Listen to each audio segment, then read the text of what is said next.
Bonjour à tous et bonjour à toutes, bienvenue sur une nouvelle vidéo orchestrée par Maître Duscuros. Et je ne suis pas seul aujourd'hui, je suis en compagnie de Fantaglass. Toujours le même, évidemment. Bonjour tout le monde. Bon, j'espère que tu vas bien. Eh ben ça va nickel et toi? Mais moi je suis en pleine forme, j'ai envie de te dire. C'est normal, c'est le soleil. Voilà, c'est ça, il fait beau, ça fait du bien. Et on se retrouve aujourd'hui pour faire une vidéo qu'on avait envie de faire, mine de rien. Et la rivière qui coule aussi. Et voilà. Faut pas l'oublier. Il faut pas l'oublier. On est là pour se faire une vidéo qui va parler de... Monster Hunter. Non, Non, la Nintendo Switch 2. Oui, évidemment, il y a quelques semaines maintenant, elle a été annoncée. Et nous, on a vu les trailers, hein, mine de rien. Ouais.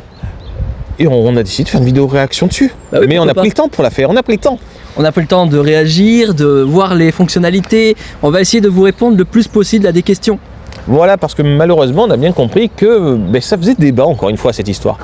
Et il y a des gens qui n'ont pas l'air d'avoir compris l'effet communication. J'ai une question. Qu'est-ce Vas-y. qui ne fait pas débat dans le sujet de Nintendo? Oh, mais dans tous les sujets, il y a toujours débat.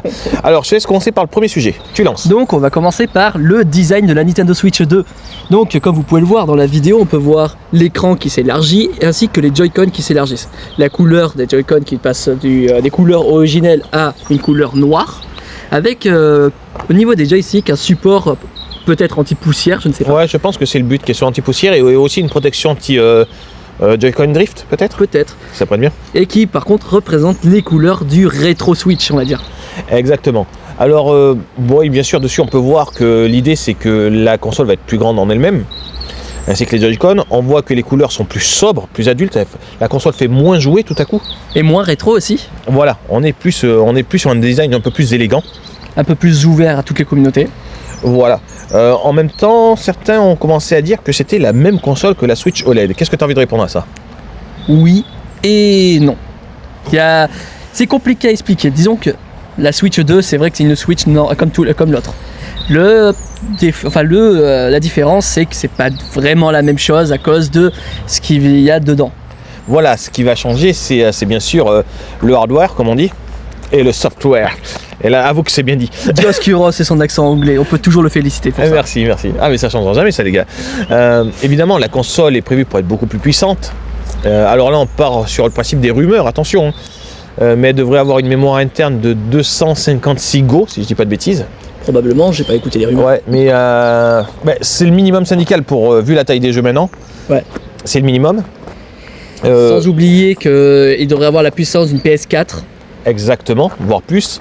Elle devrait profiter d'un système juste très simple, peu coûteux et très simple, que beaucoup de gens utilisent sur PC maintenant. Elle va profiter de l'intelligence artificielle, ce qui va lui permettre d'afficher des graphismes sans avoir la puissance. Attention, il faut bien noter la petite précision. En fait, votre jeu va avoir les graphismes d'une Play 5, mais sans en avoir la puissance. Alors, comment ça se fait, ça? Ce sera géré par une IA. Voilà, ça se fait déjà sur PC, ça, sur certains jeux, où le PC, même s'il n'est pas ouf, arrive avec l'IA à modéliser. D'ailleurs, ils le font aussi pour créer des cartes un peu infinies. Peut-être. Ouais, je me suis documenté dessus quand ils l'ont annoncé parce que je trouvais ça un peu tiré par les cheveux. Le seul truc que j'ai de l'IA par rapport à un jeu, c'est le Minecraft fait par un IA où tu regardes le sable, ça devient des planchers. Ouais, on a fait des avancées de fou dessus et puis ça facilite le truc à moindre coût finalement. Ouais, je pense que c'est une bonne avancée pour la Nintendo. Évidemment, parce que évidemment sur une console portable, on va pas se promener avec une batterie sous le bras, donc évidemment il fallait quand même que sa puissance soit raisonnable pour pas se vider en 2 heures. Après, je pense que le système de refroidissement reste la même que la Switch 1. Je sais pas du tout. Je pense que oui, il y a quand même les aérations au-dessus qui sont toujours les mêmes, donc je pense que ça va être par ventilation. Des petites améliorations qu'on va noter dessus d'ailleurs, c'est le cache à l'arrière pour la faire tenir. Qui est beaucoup plus large et arrondi. Ouais. Et il ne prend pas tout l'arrière de la Switch en puis il a l'air beaucoup plus stable. Ouais, et on peut changer aussi l'inclinaison. L'inclinaison, merci. Ouais, ça je trouve ça bien. Et je voulais aussi parler d'un truc. Vas-y. Les Joy-Con, comment ils se branchent. Exactement. Alors toi, c'est un truc qui t'inquiète en fait. On en avait parlé une fois, mais ça t'inquiète. Inquiéter, c'est pas le mot, c'est juste que on sait jamais parce que si vous avez pu remarquer en détail sur les branchements, c'est qu'il y a des petites barrettes dorées. Ouais. Le souci pour ceux qui sont dans l'informatique, tout ce qui concerne l'électronique, vous savez que les barrettes dorées, si on le raye une fois, ça peut être foutu. Ouais, ça c'est vrai. Donc c'est ça qui pose un peu souci, ça me laisse perplexe. Ouais, mais moi ce qui me laisse perplexe, c'est qu'ils ont vraiment voulu faire une console adulte, et là on voit très bien qu'ils vont forcément perdre un peu de vente, parce que la Switch, c'est pas le truc que tu vas pouvoir acheter à un gosse de 8 ans. Ouais. Enfin la Switch 2. La Switch 1, tu pouvais prendre la Lite, l'offrir à un gosse, ça risquait pas grand chose, tu vois. Après, c'est vrai qu'il pouvait la péter, mais bon, elle était abordable en prix, et puis bon. Mais je veux dire, elle était solide. Je veux dire, la Switch là était solide. Là, la Switch 2, je ne vois pas offrir ça à un gamin de 10 ans. Moi non plus, là, pour le coup. Voilà. Et après, moi, par contre, ce qui me rassure dans le nouveau système d'embranchement des Joy-Con, c'est qu'il n'y a pas le problème de quand tu joues et que tu as un petit sursaut parce que tu es dans l'excès de puissance dans Monster Hunter parce que tu dégommes Valstrax, t'as pas les Joy-Con qui vont clouc. Oui, ça sent le vécu. Et là, du coup, ça va. Il vous demande de reconnecter les deux Joy-Con. Du coup, vous débranchez les deux, vous les cliquez. Il vous demande d'appuyer sur L et R. Vous appuyez dessus. Après, il vous demande d'appuyer sur A. Et là, mais vous êtes mort, en fait. L'écran de appuyer sur L et R pour allumer les manettes se désactive. Tu bouges un pas, t'es mort. Et oui, parce que le truc, il s'est à peine arrêté pendant ce temps, pendant que tu galérais, toi. Donc ouais, ce système-là me paraît mieux. Alors par contre, ils ont assuré à 100% qu'on n'aurait plus de problème de Joy-Con drift. Par contre, j'espère quand même que les Joy-Con seront plus solides que les précédents. Si tu joues pas beaucoup, ça tient longtemps. Moi, par exemple, j'ai une amie à moi, elle joue modérément. Elle a ses Joy-Con depuis qu'elle a eu sa console, elle ne les a jamais changés. Je veux dire, moi, j'en ai changé 3 fois depuis.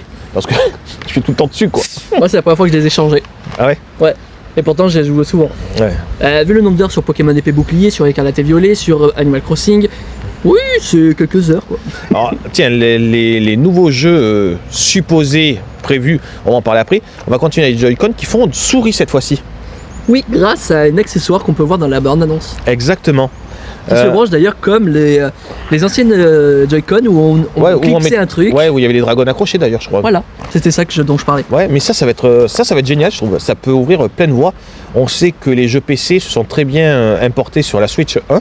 Déjà qu'ils sont très bien importés sur les consoles portables, de salon, pardon. Mais on sait qu'il y a beaucoup de jeux de PC qui ont eu un gros succès. Par exemple, tout bêtement, les Five Nights at Freddy's ont eu un énorme succès sur Switch.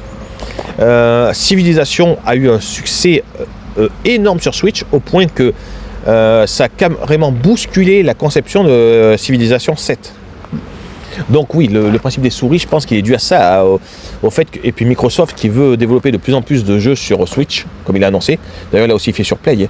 Et là, on avait annoncé 4 sur Play, il en a sorti 10 depuis. De toute façon, Xbox et Sony n'ont jamais été en concurrence, c'est la communauté qui ont décidé. Mais de toute manière, la guerre des consoles n'existe pas vraiment, c'est nous qui la créons. Bah oui.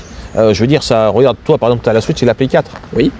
Ça t'empêche pas d'aimer les deux et de jouer aux deux de temps en temps. Oui. Et de jouer au PC. Oui. Et je peux jouer à la Xbox si j'en avais une. Voilà. Donc ça m'aurait pas dérangé. Je veux dire, idem, j'ai une Play 5, une Play 4 et une Switch. J'aime toutes mes consoles. Je n'en tabasse pas une parce qu'elle. Oui. D'accord. Oui. Tu leur fais à manger, tu les chouchoutes. Oui. Non, sauf la PS5. Je lui dis, toi, t'es une Sony, toi. Toi, t'es une Sony, tu vas dormir dans le placard. Attention, il n'y a aucune console qui est maltraitée. Vous n'avez pas besoin de porter plainte. Je vais le marquer dessous. Aucune console n'a été maltraitée durant ce tournage. Trop bien. Bah ouais, pourquoi pas. Alors maintenant, on va parler des jeux qui sont plus ou moins annoncés dessus. Allez, vas-y. La rétrocompatibilité. Ah oui, c'est vrai. Alors attention, ils ont bien annoncé quand même que certains jeux seraient pas rétrocompatibles. Et on sait à peu près lesquels déjà à l'avance. Il s'agira du Ring Fit, il devrait s'agir du Nintendo Labo et du truc, le circuit avec Mario. C'est quelques jeux comme ça qui avaient demandé un truc très spécifique. Oui, donc c'est techniquement les jeux secondaires, quoi. Voilà, des jeux qu'on s'en passera, les gars. Donc ça y est, rassurez, les Pokémon, les Mario, les Sonic, bref, les autres trucs, les Zelda et tout, vous pourrez les jouer. Tout disponible sur la Switch 2. Oui, ça, il n'y a pas de... D'ailleurs, ça va être leur grande force, parce que vu le parc qu'il y a sur la Switch... Mais ça, c'est quelque chose qui me plaît, et de toute façon, c'est obligé qu'ils fassent une rétrocompatibilité pour la Switch. Obligé, non, mais c'est rassurant qu'il ait fait. Non, mais moi, je trouve que pour moi, c'est obligé qu'il ait fait. Ouais. Sinon, ça jetterait tous les jeux qu'ils ont fait à la poubelle. Bah, il y a beaucoup de consoles qui le fait, finalement. Oui, mais sachant qu'il y a des jeux qui marchent encore et qui sont encore en grand nombre aujourd'hui. Dans les jeux qui vont arriver, mais bien sûr, sans surprise, il y a le Mario Kart 9. Ouais, plus grand circuit, plus de joueurs. Ouais, jusqu'à 24 sur la ligne de départ, ce qui est énorme. Mais ça vient avec la communication, on en avait parlé déjà dans un brouillon de vidéo qu'on avait fait, où on avait vu que la communication de Nintendo était axée sur la grandeur. Ils veulent montrer qu'ils ciblent qu'ils voient plus grand, qu'ils ciblent un public plus large. Voilà. Donc ça va être intéressant à suivre ça aussi. Ça peut être intéressant, ouais. Exactement. Et on sait aussi que il y aura des jeux comme Pokémon, qui aura une version pour la Switch 1 et une version pour la Switch 2. Exactement. Ce sont des rumeurs en tout cas, donc on va pas les confirmer, mais c'est possible. Bon, par contre, ce qui n'est pas des rumeurs, c'est qu'effectivement il y aura un Metroid qui sortira cette année dessus. qu'il y a fort à parier qu'il y aura un Mario qui est déjà en cours. Bon, le Mario Kart, bien sûr. Un Zelda sera en préparation. Et le Pokémon Legend ZA sera également dessus. La 10G devrait être pour l'année prochaine, 2026. Et je vise bien une remake cette année. Ouais, cette année, je vois bien Enfin, la rumeur voudrait qu'il y ait le remake de Noir et Blanc.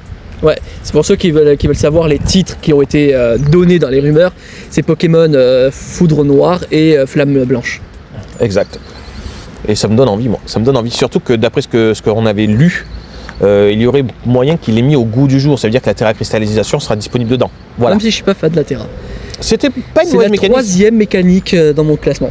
De toute manière, il n'y en a que 4. Parce que c'est Méga, puis ensuite Giga, Terra et Cristo Z. Ouais. J'ai la même, j'ai exactement la même. Bon, eh bien, je pense qu'on a fait un peu le tour pour notre Switch 2. Est-ce que tu veux rajouter un truc en particulier? Non, moi c'est bon. Je pense que c'est concret, donc ne vous arrêtez pas au fait qu'elle s'appelle Switch 2. Ne vous arrêtez pas au fait qu'elle ressemble à la Switch 1. Oui, elle ressemble, mais l'intérieur va être différent et le jeu va être différent. Il y a un bouton en plus qui va sûrement donner un accès en plus, peut-être à un réseau social ou un moyen de streaming. Ça, on ne l'a pas cité encore, mais sur le deuxième Joy-Con, on a vu qu'il y avait un deuxième bouton. Ouais. Et aussi, l'écran sera un LCD.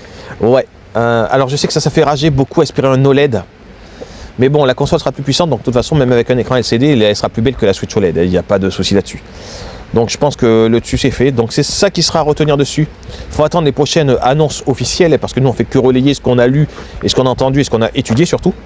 Oui, exactement. Voilà, donc et sachant que dernièrement, on n'a pas eu trop de Nintendo Direct, donc prochainement, on risque d'en avoir un, je sais pas quand, mais peut-être en février ou en mars, et on aura certainement plus d'informations sur cette console. Par contre, moi, je vous donne rendez-vous pour notre prochaine grosse vidéo à deux, qui aura lieu le 28 février, ça c'est sûr, le lendemain des annonces de Game Freak, pardon, parce qu'il y aura le Nintendo Day le 27, et là, ça va tomber les annonces, il va y en avoir plein, ça c'est sûr.